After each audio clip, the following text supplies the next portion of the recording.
Morning, Donny Walker. Here we are again. It's Friday, TGIF again. I think I said that last Friday. So yeah, not a bad day out there today. Not raining yet today, but it probably will. It's supposed to in the forecast. Anyways, yeah, I'm here at the old shop. Gonna do a couple big bore 3120s today. Got one up on the vise there. I'm just remeasuring it just to make sure that timing marks haven't changed on them. This one's for a customer in the U.S. And yeah, so I just went to go to put the dial on it, and I'm like, oh, geez, I forgot to take the clutch off with my impact at work or at the other shop where I disassemble them. So I just wanted to show you guys with the outboard type style clutch inboard sprockets. They can be a bit of a miserable thing to get off if you don't have an impact. So I'm going to show you the bush way or the backyard way or the way you do it when you forgot to take it off with the impact. So we're going to do the old starter rope method. So first thing you want to do is get yourself a chunk of starter rope. You should either have a spare in your pack, or you know what, take your bootlace off if you have to, and you can put it back on later. So what I do, first of all, you get your bar wrench, which will fit your spark plug, obviously your bar nuts, and your clutches on almost all Huskies and all Stills. Takes a 3/4 inch socket. Metric, I don't know, what is it, 20 or something? So anyways, let's get to this point here. So what happens in logging is guys will get the saw stuck. And yes, yeah, you get stuck, don't tell me you don't.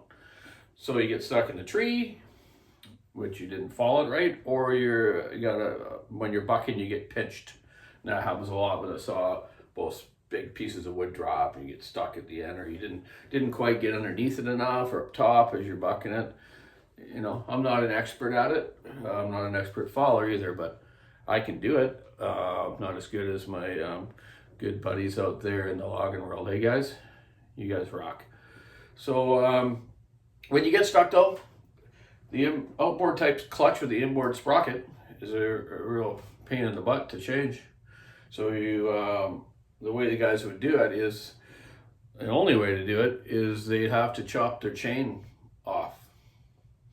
If you don't have any tools to take the clutch off, and you obviously probably don't most of the time.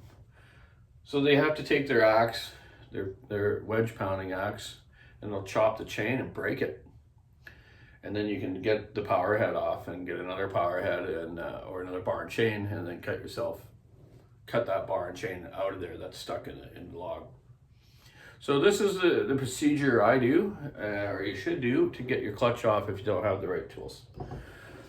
First of all, you take the end of your bar wrench after the spark plug's out with the spark plug end of it, and that also fits your clutch, 3/4 inch, 13 millimeter for your bar nuts.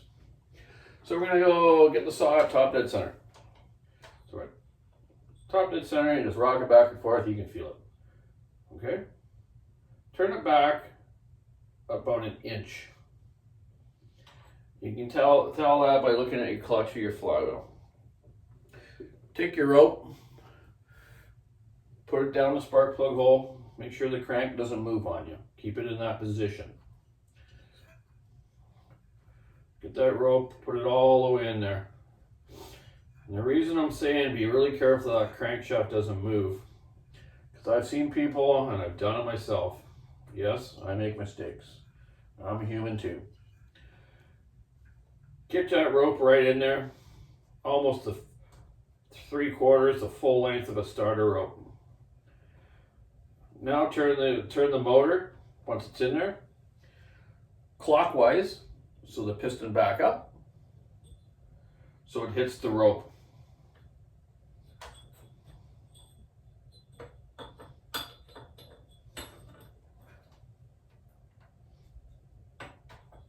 One second. 1 second. Sorry. Pulled it out and moved it too much. Okay, so get the rope in. Now take your flywheel and turn it clockwise so the pistons are locked up against that rope. Okay? Leave it like that. Now take your bar wrench, put it on the clutch, give it a quick smack with your axe.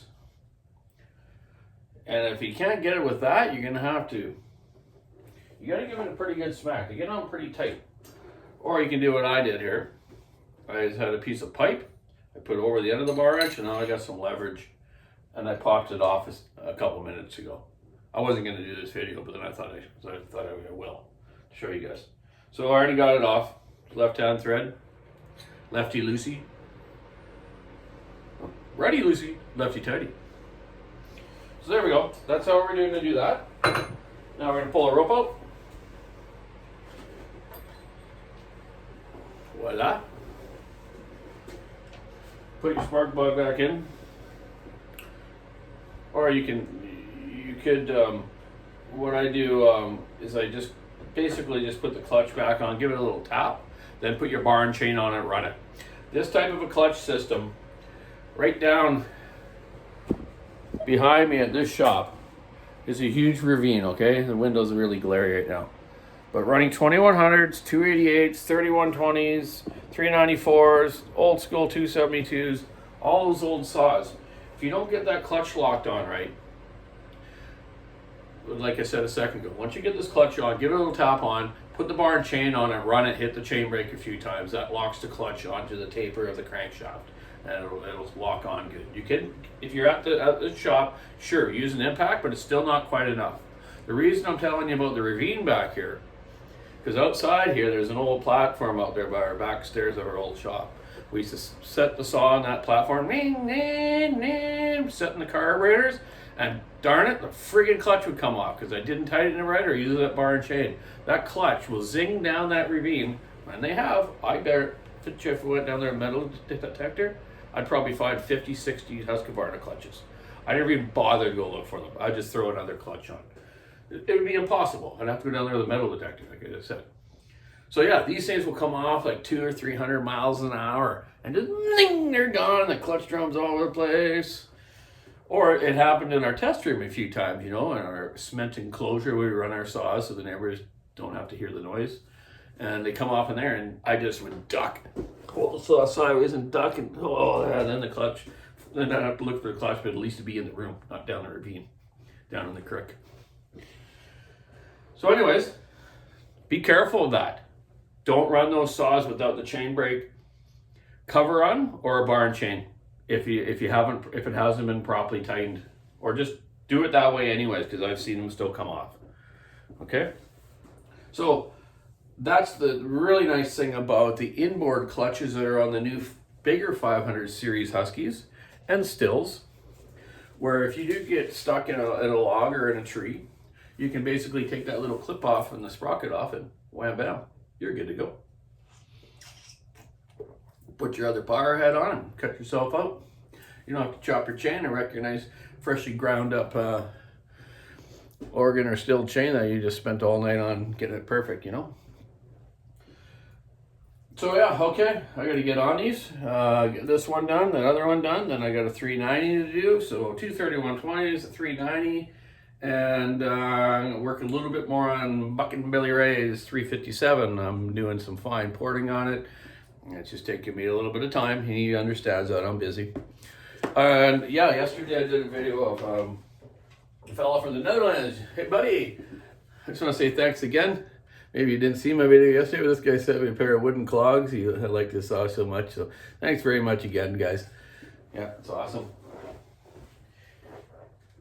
And what's ironic is, I think I said it yesterday, is he cuts down those trees, poplars or whatever, for those guys making those shoes.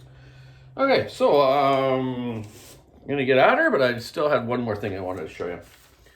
My mom photocopied the original owner's manual for 91B1 Mac, the kart engines that I used to run, which I still will run on my vintage kart. And I have one right there. An old used one. The piston looks good, but I'm going to take it apart and practice on how to set the points right with a timing light like my dad used to do, and a protractor. In this owner's manual, they actually tell you almost everything to do with this engine, how to rebuild it completely. So they have a section in here on timing, and I'm just going to quickly show you that. So here you go. Here, you get yourself. Here's the breaker points. Then it explains how to set the protractor onto the crankshaft. Then how to set it all up for your timing degrees to set the points just perfect. They use a timing light. I'll have to get my dad's old one to use it for. My buddy Mark Fisher, that's going to help me with the 2 Max that I'm going to rebuild off my Enduro cart that my good friend Bruce Cope gave me. We're going to go right through the engines, and we're going to use the timing light and set it up exactly the way the book says, and maybe another little trick way my dad kind of knew. So I'm going to do a video on that, and you'll see. So your old Mac 125s or any of your old Macs that had points really should be set up this way. Your other way to do Macs was to certain marks on the flywheel, and you would come up to the lamination of the coil, and your ohm meter should beep or flash at that time for your points opening and closing. I haven't done one for a lot of years, so I might not have said the exact right thing, but I'll show you on that, okay? Anyways, gotta get at her. Shelly's going away to see her daughter for a couple days, and then I'm gonna go racing Sunday, so tomorrow I'm gonna do a bit of work at the shop and get my cart back together. I got my engine sitting down here on the ground. I just have to just gonna reset the valve lash. For some reason, I'm gonna do it at a different number, but I'll get that back on the cart. Put my rain tires on, adjust my camber and caster and tow out, and make it good for the rain. And I'll give you a little rundown on setting that chassis up, how you do it, lining those tires up and getting it all set up just right. Anyways, keep your saw in the wood. Check out the walkersawshop.com online store.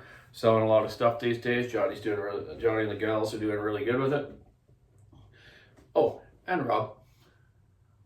Love y'all. Have a great day. Keep your saw in the wood. Stay dry. Have a good weekend.